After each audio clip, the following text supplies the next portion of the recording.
दुर्लभ सब ग्रंथ ही गावा। फिर कबहु करही करुणा नर देही, देत ईश बिनु हेतु सुनेही।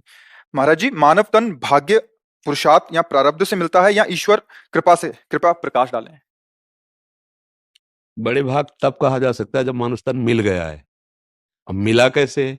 कबहू करी करुणा नर देही, भगवान करुणा करके संस्कृति मां जो बरियाई के पायो जो मानुष देह वृथा कत डारत, संस्कृति चक्र जो चल रहा है उसे रोक दिया और करुणा करके उस जीव को निकाल करके मनुष्य शरीर प्रदान कर दिया। अब मनुष्य शरीर मिला तो बड़े भाग मानुष तन पावा।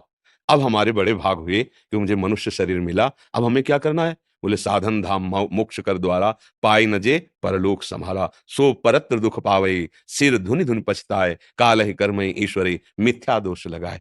जैसे 83,99,999 योनियां हैं, उनमें कोई भी ऐसी एक योनि नहीं है जो कर्म करके उन्नति को प्राप्त हो। वो केवल मनुष्य योनि है और वो भगवान की कृपा से मिली है। दुर्लभो मानुषो देहो, भागवत में आता है। जैसे उनका बड़े भाग मानुष तन, उसमें लिखा दुर्लभो मानुषो देहो, मनुष्य शरीर बड़ा दुर्लभ है। ये किसी कर्म के परिणाम से नहीं मिला है, ये भगवत कृपा से मिला है। अब जैसे हमारे ऐसे कर्म हो जाए कि हमें पुनः मनुष्य बनना पड़े, अब माना जाएगा। लेकिन जो सर्वप्रथम मनुष्य शरीर हमारा मिला भगवत मार्ग के लिए, वो केवल भगवान की कृपा से मिला। ऐसा अब इस सृष्टि परंपरा में हम कब कब क्या क्या बनते रहे तो भगवान ही जान सकते हैं। कौन कौन से ऐसे कर्म हुए, कौन कौन सा ऐसा परिणाम हुआ, कौन कौन से ऐसे सुकृत हुए, कौन कौन से दुष्कृत हुए, ये सारा हिसाब तो ठाकुर जी के पास है।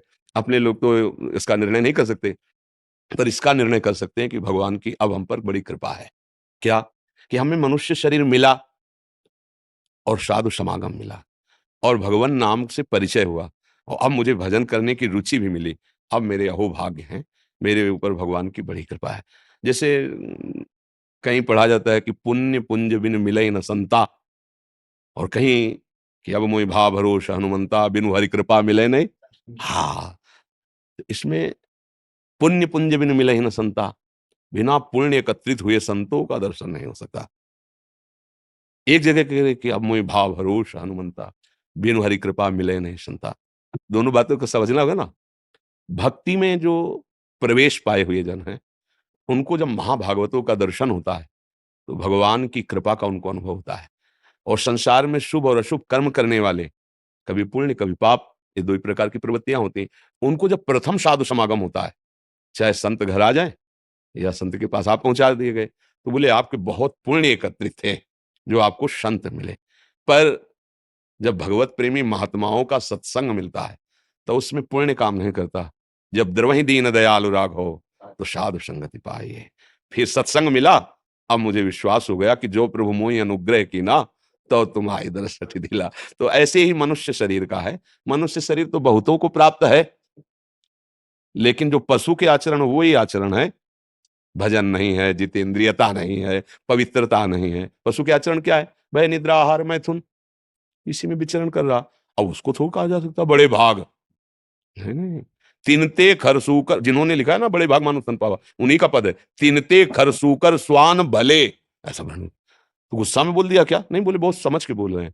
क्योंकि गधा सुअर कुत्ता अपने कर्मों को भोगकर ऊपर उठेगा और ये ऊपर आकर मनुष्य शरीर में ऐसे आचरण कर रहा है कि नरक जाएगा, नीचे गिरेगा। तो वो अच्छे रहिए ना, क्योंकि वो ऊपर की तरफ उठेंगे, ये ऊपर से नीचे गिर रहा है। मनुष्य शरीर प्राप्त करके यदि नर्तन पाई विषय मन देहि, पलट सुधाते सठ बिसले। अगर मनुष्य शरीर मिला और भजन नहीं किया, खूब शराब मदिरा व्यभिचार गंदे सब, तो सुनो उमाते लोग अभागी, हरि तज होए विषय अनुरागी। तो काफी बड़ा भाग हुआ मनुष्य शरीर मिलेगा। उसके लिए तो कह रहे सुनो उमाते लोग अभागी, है हरि तज होए विषय अनुरागी। सच्ची बात, भाग्यवान वही जो भगवान का सुमिरन कर रहा है। अब हम भाग्यवान कह सकते हैं कि मुझे साधु समागम मिला, नाम जपने को मिला, भगवत चरित्र कथन सुनने का सौभाग्य मिला। अब अहो भाग्यमम अमित अति राम कृपा सुख पुण्य। आज मेरे भाग्य खुल गए कि कृपा सिंधु भगवान से परिचय हो रहा है हमारा। समझ पा रहे हैं आप जी? प्रभु कृपा करें, यही बात ही सब चाहिए। हाँ, तो चौपाई से उत्तर दे दे इसी का। जैसे आपने कहा प्रभु कृपा करो, वहीं की है तो वहीं से उत्तर दे दे। मन कर्म वचन छाण चतुराई, तो भजत कृपा। मन क्रम बचल छाड़ी चतुराई, तो